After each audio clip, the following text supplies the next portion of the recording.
Deus, porque nessa casa nós estamos interessados em servir a Deus. Nós não estamos buscando prosperidade baseada em sugar, em retirar, em enganar e prometer falsamente qualquer coisa. Nós prometemos somente a verdade. A verdade é, se você for obediente ao Pai, a sua vida vai melhorar. Se você for obediente ao Pai, você terá o perdão dos seus pecados. Se você for obediente ao Pai, Ele vai intervir na sua família, no seu casamento, na sua saúde também. Você não precisa trazer nenhum envelope, você não precisa fazer nenhuma promessa financeira para Deus. Aqui é anônimo, nós não estamos procurando saber dessas coisas materiais. O seu coração é aberto pela experiência que você vai tendo com a palavra de Deus. Essa é a igreja de Cristo. E você que nos assiste, você que nos ouve, seja bem-vindo. Conheça a casa de Deus.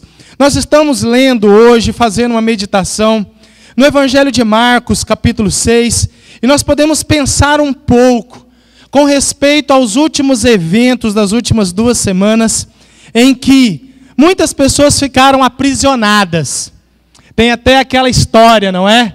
A sogra foi visitar a família e a gasolina acabou e ficou lá 2 semanas, a família teve que se deliciar com a sogra em casa, né? O marido ficou louco, né?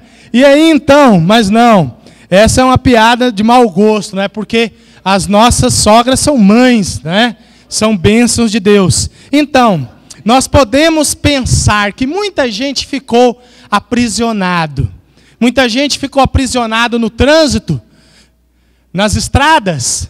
Pessoas ficaram aprisionadas nas filas dos postos. O feriadão chegou e muitos não puderam sair porque não dava para confiar, não tinha combustível.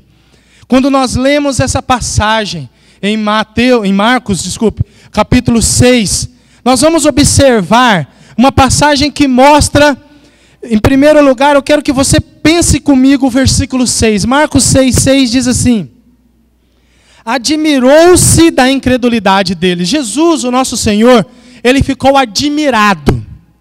A palavra de Deus nos mostra 2 ocasiões em que Jesus ficou admirado. Uma delas foi por causa da fé forte, intensa, fervorosa do centurião, que estava com a filha doente. Então ele simplesmente falou, manda uma palavra e ela ficará curada.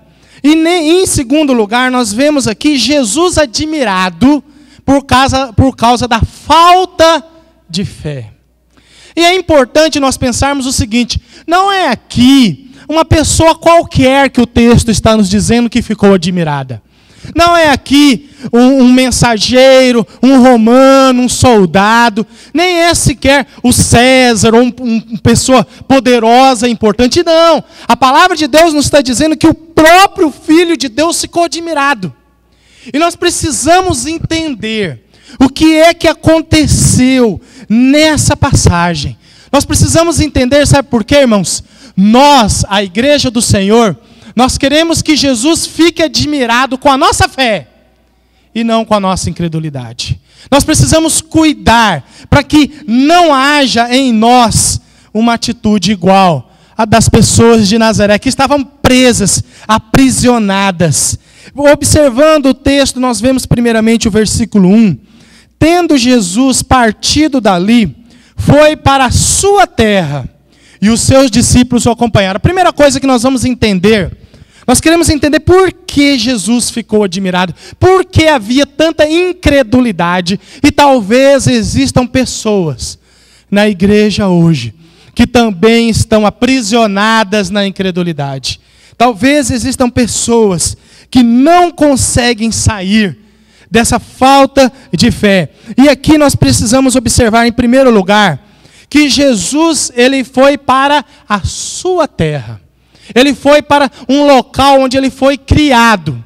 As pessoas eram acostumadas de ver Jesus. As pessoas, elas tinham familiaridade com Jesus. Então, acontece essa passagem, nos mostra que a questão de eles estarem acostumados com Jesus. De eles estarem sempre, viram Jesus criança, viram tudo aquilo, ele crescendo, e os seus irmãos nascendo e ali tudo. Eles então acharam aquilo algo comum. A familiaridade deles, eles ficaram familiarizados com Jesus. E aqui nós temos a primeira lição, que é muito importante para nós, igreja. É difícil você ver um milagre naquilo que você está familiarizado. É possível que você fique tão familiarizado com a ceia, com a oferta, com os cânticos, com o culto todo domingo, você está tão familiarizado com isso. Eu gostaria que tivesse uma outra palavra, está difícil falar familiarizado, estou me embolando isso. Vamos lá. Você está tão acostumado com isso, que você não acha nada. E uma das coisas que às vezes você está tão familiarizado, tão acostumado, são os cânticos, por exemplo. E aí agora eu quero fazer uma pergunta. Eu gosto muito de observar os cânticos, eu tenho esse vício. Eu olho a rima, eu olho as palavras. Uma vez eu percebi que tinha um cântico que eu ouvia lá em Uberlândia, no CD com a minha esposa, assim que a gente casou, a gente guarda essas coisas. Né? Eu te abençoo, meu irmão, falava aquela parte do cântico, viu, Léo? E aí alguém pegou e ensinou o cântico em Belo Horizonte e trocou. Deus te abençoe, meu irmão, em vez de dizer eu te abençoo, meu irmão. Eu percebi aquela mudança lá. Agora eu te pergunto, vocês jovens, principalmente para vocês jovens, você e João Felipe, e o outro lá do lado. Teve um cântico que nós cantamos agora que falava assim, ó, se as vagas quiserem me tragar. O que é essas vagas? É a vaga para a Libertadores do ano que vem? É a vaga de um emprego? O que é? Você sabe? Se você não sabe, você devia ficar preocupado com isso. Você está cantando algo que você não sabe o que está falando. Se você está cantando algo que você não sabe, então como é que você está adorando a Deus se você não sabe o que você está falando? Então, são ondas. Se as ondas quiserem, né, vagas, figuradamente, simbolicamente, também é ondas. Se as ondas quiserem me tragar. E eu olhei também, aproveitei, olhei rapidamente, e pode ser também um grupo de pessoas em confusão. Então, preste muita atenção. Se você parar de admirar as coisas de Deus, você pode começar a virar o incrédulo.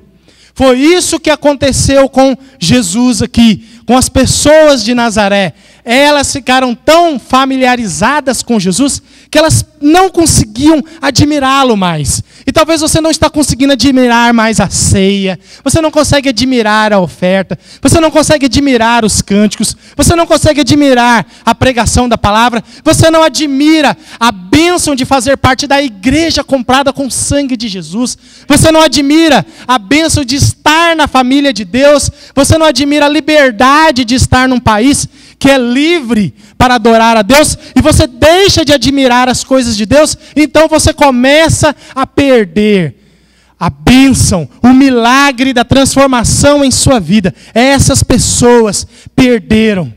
Jesus não pôde realizar, aqui o texto diz no verso 5, não pôde fazer ali nenhum milagre, se não curar uns poucos enfermos. Quando você fica familiarizado demais, quando você fica acostumado demais, quando você não admira mais as coisas de Deus, o milagre, você aprisiona o milagre. O milagre não vem até você. Você perde o milagre. Você perde a bênção. O texto nos mostra claramente, no versículo 2,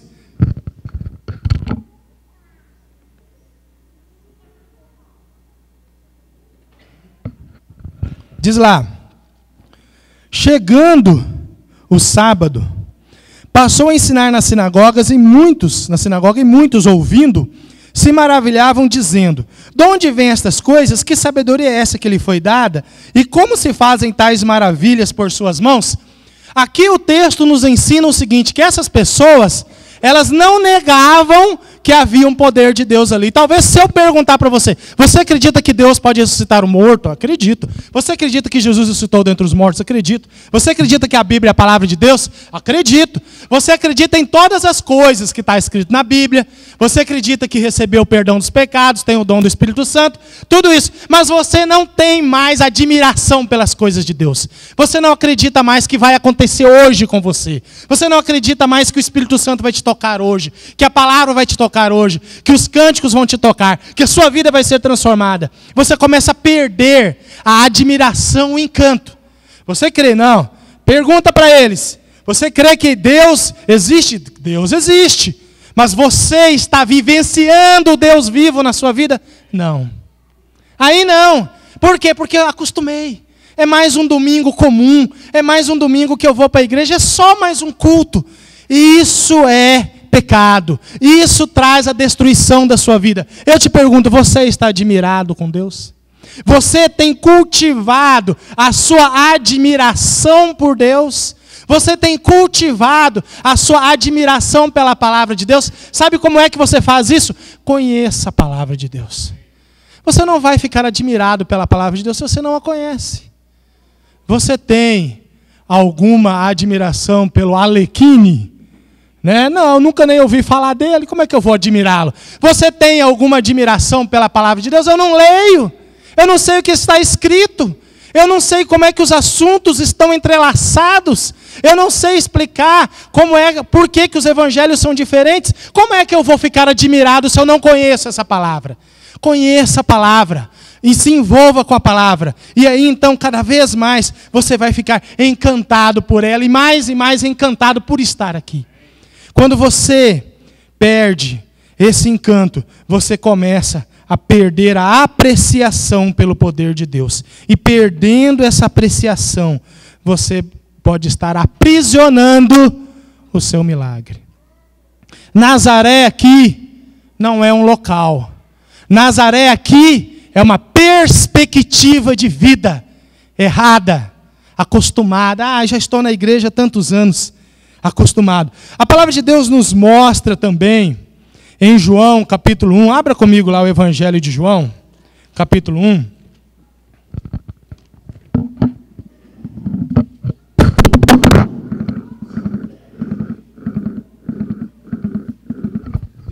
Desculpa, irmãos.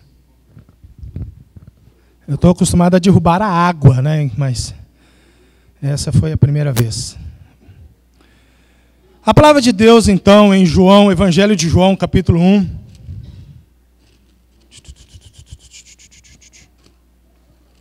Verso 43. João 1, 43.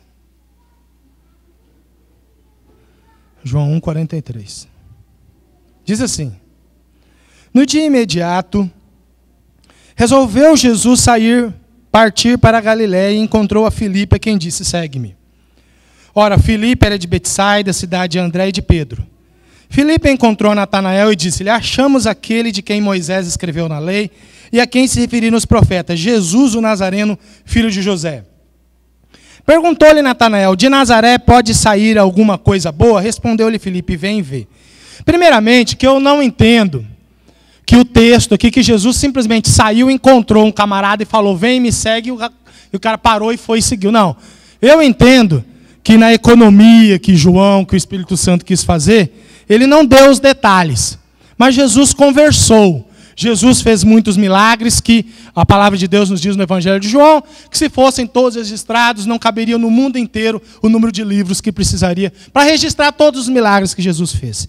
Então, eu entendo que houve um diálogo entre Filipe e Jesus antes, e aí então Jesus o chamou, e ele, vendo Jesus, o poder dele, que ele era o prometido de Moisés, ele foi lá e chamou Natanael. Natanael então pegou e falou: pode alguma coisa boa sair de Nazaré? E aqui nós podemos pensar uma outra coisa que levou esse povo. Eu me questiono se o povo de Nazaré não rejeitou Jesus, porque na verdade eles pensavam assim: será que algo bom pode sair do meio de nós? Porque talvez esse povo aqui, eles pensavam tão mal a respeito deles mesmos. Eles tinham uma estima tão ruim. E eles pensavam tão negativamente, tão desprezados, que eles começaram a pensar: será que algo bom pode sair do meio de nós? Sabe, irmãos, quando você forma uma imagem de si mesmo, anos e anos repetindo como uma playlist: eu sou um fracassado, eu sou um derrotado, aquele outro é melhor do que eu, aquela pessoa é muito mais forte do que eu nunca vou conseguir. Quando você fica repetindo, mentalmente, aprisionado em Nazaré, eu não vou conseguir, então você está preso. E talvez você, meu irmão, minha irmã, não acredita que algo bom vai sair de você. Talvez você tenha pensamentos tão ruins a seu respeito. Talvez você tenha um conceito tão baixo a seu respeito que você pensa assim: nada de bom vai sair de mim. E enquanto você pensa isso, você está aprisionado. Você não vai conseguir desfrutar do poder de Deus se você continuar pensando assim. Porque você pensa isso, você fica pensando: tanta coisa errada que eu fiz, tanta coisa errada que eu sinto, tanta coisa que eu deveria saber e não sei, tanta coisa que eu deveria ter feito e não fiz, tanta coisa que eu faço e não deveria fazer. E tem também a maldição da comparação, e aí eu quero parar um pouquinho.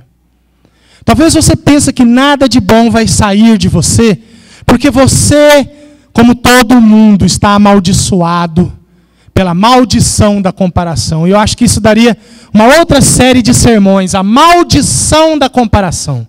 E eu quero te mostrar em Gênesis capítulo 4. Gênesis capítulo 4. Quero falar com você um pouco da maldição da comparação. Não vou falar muito, não. Mas é uma maldição.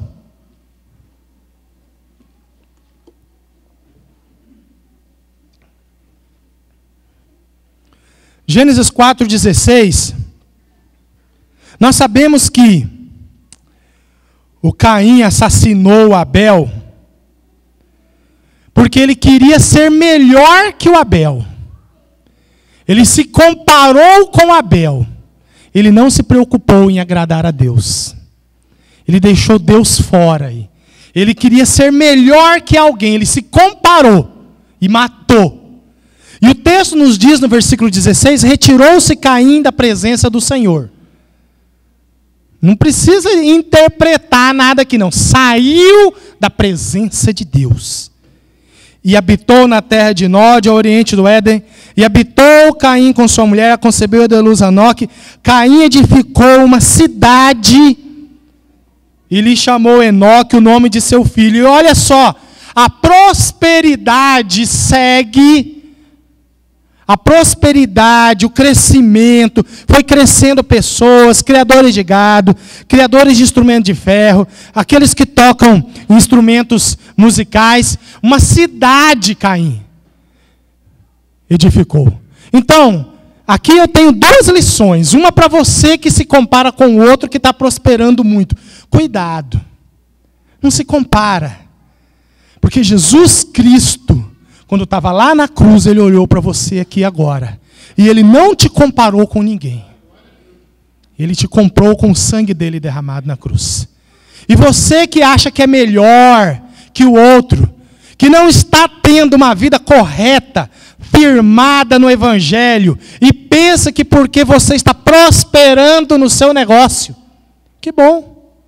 Que pensa que porque você está prosperando nos seus planos, que Deus está com você, você só vai saber se Deus está com você se você comparar as suas ações com a palavra de Deus. Porque aqui Caim estava longe da presença de Deus e ele prosperou. A prosperidade não é somente para os que servem a Deus. Pelo contrário, muitas vezes você está no vento, na tempestade, para você lembrar de se humilhar diante dele e ele demonstrar o poder para você. Então, a maldição da comparação. Não se compare. Esqueça isso. Quantos anos eu vou me comparar com o ladrão da cruz? Ele é melhor do que eu. Já está lá no céu. Eu estou pregando há 20 anos, mas o ladrão da cruz, ele pregou quanto tempo, Zé Aparecido? Ele não pregou nada. O que ele fez? Ele era um bandido e foi salvo. Ele é melhor, já está lá no céu. Eu ainda tenho que pelejar, perseverar. Todos nós. Então, vamos esquecer. Não deixe a maldição da comparação entrar na sua vida. Voltando em Marcos capítulo 6, versículo 3 agora. Marcos 6, versículo 3 agora. Hoje está bom, porque tinha muito tempo. Tá? 15 para 11 começar a pregar, tinha que ser assim todo domingo. Vamos lá.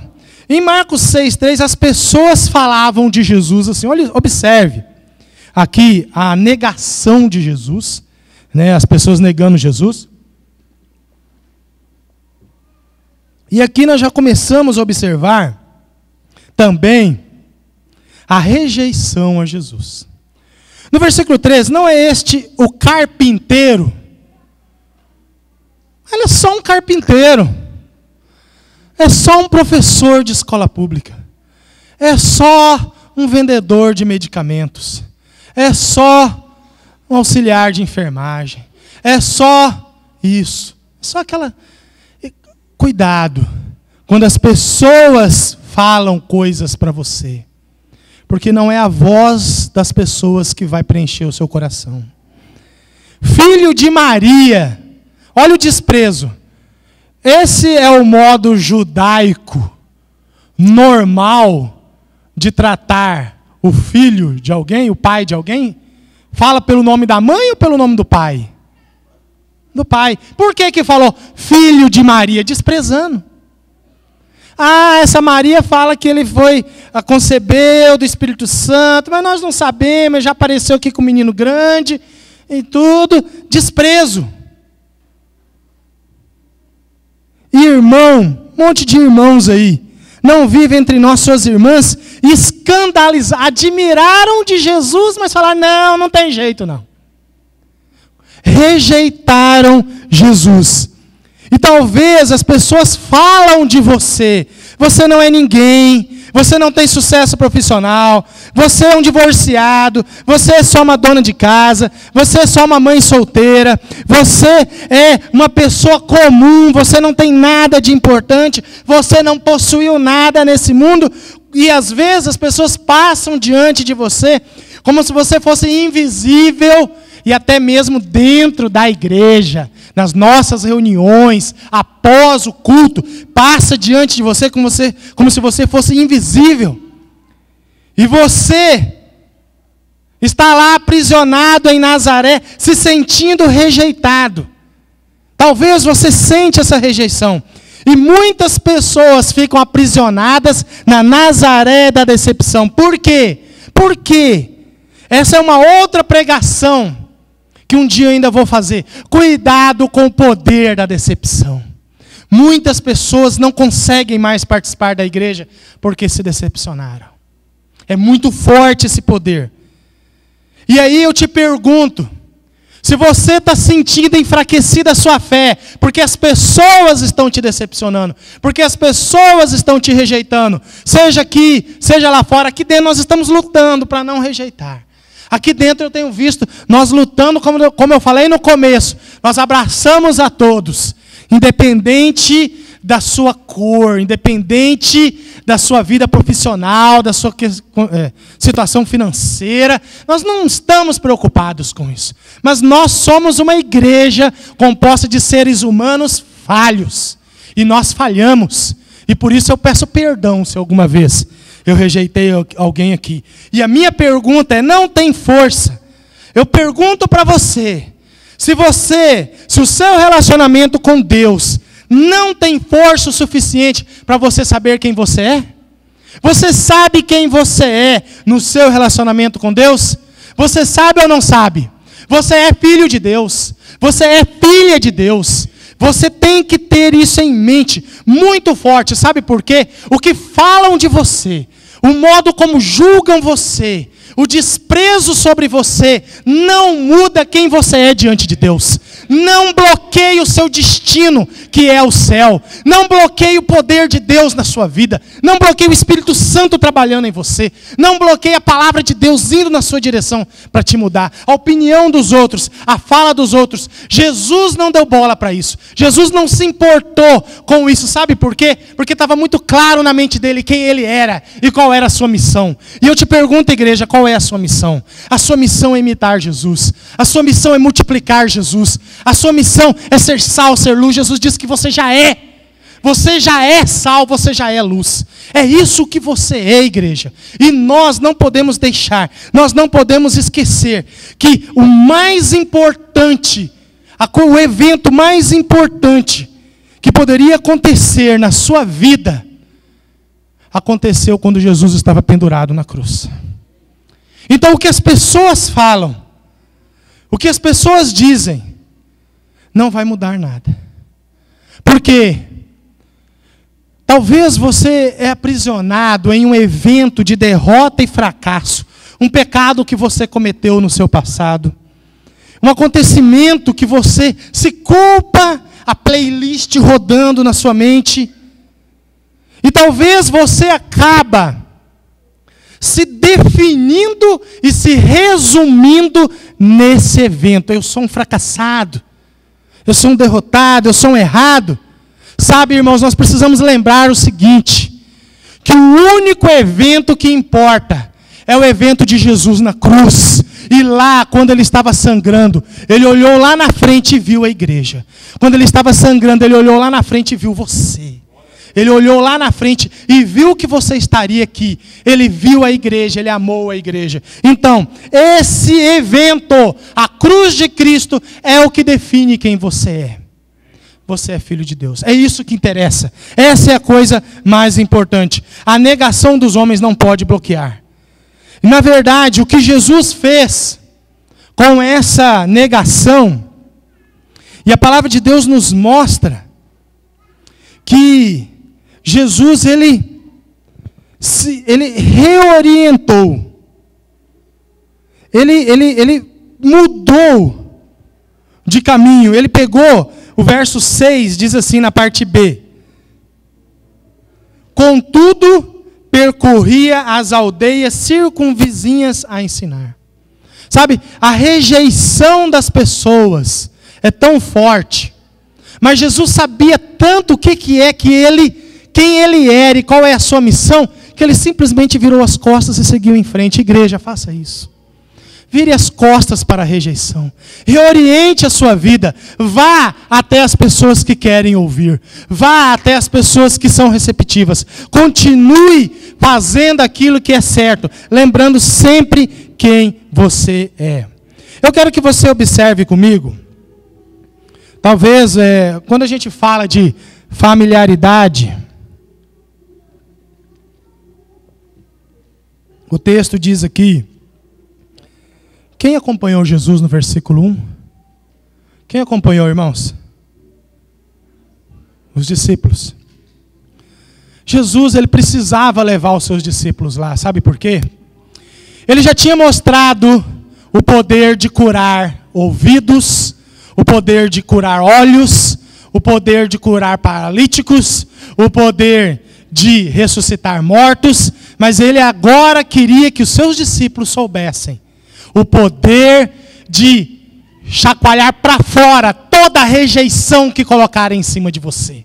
Jogue isso fora, porque o caminho que pavimentou a ressurreição de Jesus é um caminho de rejeição. Jesus foi sendo rejeitado,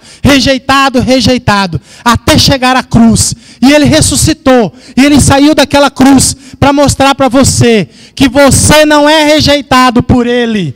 Você pode ser rejeitado pelo mundo. Ele mostrou isso para os seus discípulos. Ele os levou, ele deu a lição para os seus discípulos. Olha, venham aqui, vejam os meus familiares, o meu povo me rejeitando, e aprenda o que você tem que fazer, porque o milagre vai chegar depois da rejeição.